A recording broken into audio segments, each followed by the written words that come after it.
Dark Dynasty Canines, a breeder known for the training of so-called pitbulls for protection work. Founder and owner of DDK9's Marlin, along with his wife Lisa, became increasingly popular when their dog the Hulk was labeled as the world's biggest pitbull.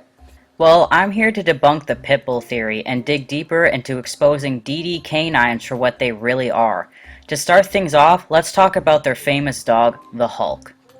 He's not a true pitbull. You really want to sit here and tell me that this big mastiff mutt is a pit bull? A true American PitBull Terrier, the original pit bull, was on average 17 to 21 inches at the shoulder and 40 to 60 pounds. The Hulk is 175 pounds, and it's not all muscle either. A true legitimate pit bull could never get to that size. You'd have to mix it with some type of mastiff to get a dog like that. Take a look at a true pit bull. According to the United Kennel Club, the American PitBull Terrier breed standard states they should never appear bulky or muscle-bound. It also states a few eliminating factors. Disproportionate, overdone characteristics, which includes short legs, massive heads, and massive bodies. Dark Dynasty canines use and train their dogs as attack/protection dogs.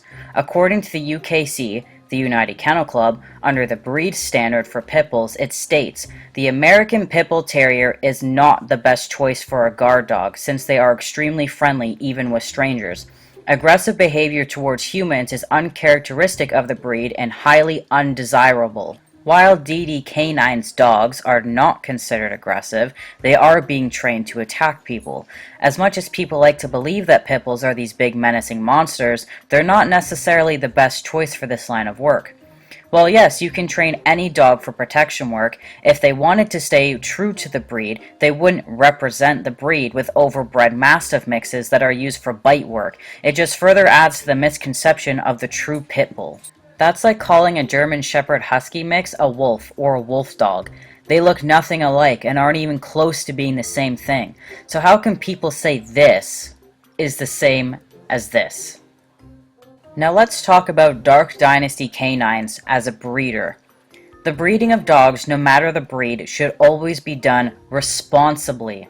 There has been rumors that go around stating that Dark Dynasty canines inbreed their dogs, but as I can't confirm that is true, I will not be touching in on that topic. Anyone can claim to be a breeder, but that doesn't mean you're a good breeder. A professional breeder will breed to the standard of the dog they are breeding. Dark Dynasty canines do not breed to the pit bull standard. Professional breeders will also do health and temperament testing on their dogs before breeding. Considering the fact their dogs don't even meet the breed standard, that's a big red flag. Cleft palate. Cleft palate, not good. Not good at all. They have puppies born with birth defects. Well, yes, this can happen with professional breeders. It's very rare, and once figuring out which dog led to the issue, they will stop using that dog in their breeding program. Unfortunately, with these kind of things, there's a lot of the time a birth defect internally. Dark Dynasty canines also admitted to losing a litter in the past due to mixing up the dates and that it was a mistake. Professional breeders are never this irresponsible. Last time she didn't have such a successful litter for a few reasons. We just weren't prepared. Fortunately, at times that make us sometimes forget things. We're human beings, believe it or not, we're not robots. So we mixed up a date and the dog started having puppies unexpectedly and we just weren't ready. Unfortunately, we lost the whole litter, so emotionally it was tough. Honestly, we didn't know if we wanted to breed her again and honestly go through it again. Not to mention, they typically only have a small handful of puppies survive in a litter. So at the very end, she had 7 puppies. Unfortunately, we were left with 3. And they didn't even have their whelping box finished and had to rush to get it done before their female Stella gave birth. Reputable breeders will make sure that this is already planned out and taken care of before a litter is even planned. Come with me, check it out.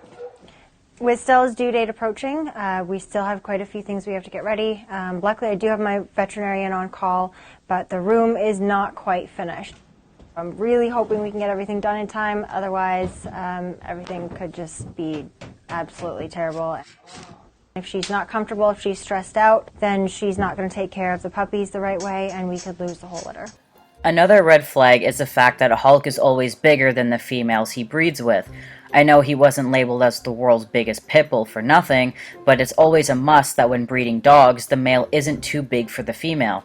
This can cause problems for the female down the line, and seeing as Hulk is almost 40 pounds heavier than their biggest female, Stella, it's no wonder she lost over half the litter of puppies, among many other reasons. With Hulk being about 180 pounds and Stella being about 140 pounds, I expect this to be the biggest dogs that we've produced yet at DDK. And what the fuck happened to her face? And don't even get me started on their prices. That's just beyond stupid. Reputable breeders will also not breed mixed dogs. They focus on one breed as they thrive to improve and better the breed. They also don't overbreed and typically only have litters once, maybe twice a year. While there is no public DNA tests out there to prove what DDK9's dogs truly are, I can't sit here and let someone tell me that this is being called a pit bull. They're kennels. Good breeders have proper facilities, and that doesn't mean tiny cramped kennels with loads of dogs. Dark Dynasty canines have tiny kennels with multiple dogs shoved in at a time. They have too many dogs and not enough space. It's cramped, bare, and unethical. They're gonna say they have 150 acres, but can't get each dog their own space/kennel. With the price they sell their mutated mutts for, I have no doubts in my mind that they can't afford it. Ear cropping. Their dogs' ears are always cropped, which is a common trait for pit bulls, which is accepted in the UKC, but Dark Dynasty Canines' ear crops are very poorly done. A professional, well-cropped ear won't be jagged, uneven, or look unappealing. Their dogs get short crops to the point they have almost no ears left. The crops always come out looking different, whereas if it was done by a good veterinarian, the crops wouldn't be so drastic in appearance. Here's an example of a good ear crop on a Doberman. The ears are sleek, smooth, and identical. Here's a photo of a bad crop also done on a Doberman. Can you see how the ears are rigid and jaggedy? One ear is wider and the other is more curved? That's a bad crop. Now take a look at a good crop on a pit bull. And now Dark Dynasty Canines crop. It looks like utter shit.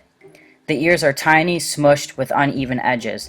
The shortest ear crop available is the battle crop. This style does not allow protection from insects or debris. Dark Dynasty Canines is basically an overpriced and overglorified backyard breeder. They have no records of doing health or temperament testing on their dogs, as far as I know, and they don't breed to the standard of a legitimate pit bull. The desired weight standards for an American PitBull Terrier are as follows. Males, 35 to 60 pounds. Females, 30 to 50 pounds. The Hulk is 175 pounds. The desired height standards for American PitBull Terriers are as follows. Males, 17 to 21 inches at the withers. Females, 17 to 20 inches at the withers.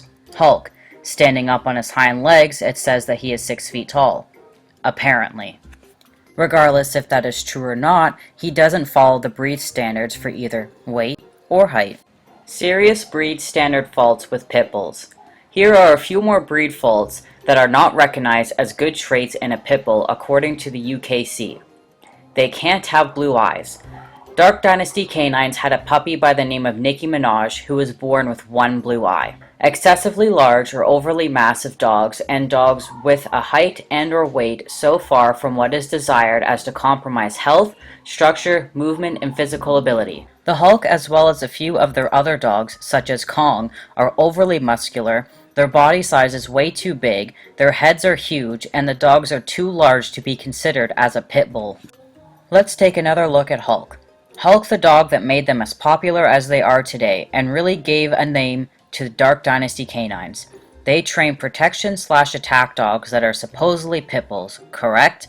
Well, let's have another look at the UKC breed standard disqualifications. Very serious fault. Overly massive body style that impedes working ability. Eliminating fault. Chest so wide as to interfere with normal movement. DDK9's dogs, Hulk especially, meets all of the disqualifications for the breed. Marlin, the founder of Dark Dynasty Canines, trains dogs for a job that requires a lot of physical movement and athleticism. Meanwhile, his supposed pit bulls do not meet the breed standard for anything, especially not anything athletic-wise. His dogs are too fat and bulky. Hulk is basically an obese mastiff mix. Don't believe me? Let's look at some mastiffs then. Here's a Red Bull Mastiff. Definitely a bit on the overweight side, and so is Hulk, but as you can see, they share a very similar body structure. And how about cane corsos? Along with the bull mastiff, cane corsos have a very thick, broad head, similar to Hulk, except his is just abnormally huge. Even St. Bernards have large heads and a stocky build. While I doubt Hulk has any St. Bernard in him, St. Bernards are also a part of the Mastiff family. Get the connection? Hulk has to have a high percentage of Mastiff in him, and he's obviously just some type of mutated Mastiff mix that they are just claiming to be some large flashy pit bull. Even look at this photo of a Bulldog Mastiff mix. Looks just like Hulk, does it not? To be honest, this dog honestly looks a lot better due to the fact it's not obese. It's clear that Dark Dynasty canines don't breed actual pit bulls. Coming across a legit American PitBull Terrier is extremely uncommon. The name pitbull is basically used as a term to describe other breeds that look like a pitbull but aren't one, such as the American Staffordshire Terrier, the American Bulldog, and the Staffordshire Bull Terrier, which are all different and are their own breeds. They are not pitbulls. And due to the fact Dark Dynasty canines only breed for appearance, the dog's large size and poor breeding can also lead to various health concerns such as shortened life expectancy, breathing problems, hip and elbow problems, and more. And considering the fact his dogs are used in highly athletic activities, I'm surprised none of his dogs have had a heart attack yet. People are severely uneducated and ill-informed about the true pit bull breed, and seeing dogs such as the Hulk being falsely represented as a pit bull continues to ruin the breed and people's perspective of what a legitimate pit bull is. In conclusion, Dark Dynasty canines produce poorly backyard bred mastiff mixes that they are trying to pass off as a pit bull. And it's just sad. If you want further evidence, watch their videos featured on the YouTube channel Beastly. I'd love to read your opinions in the comments down below. Thanks for watching.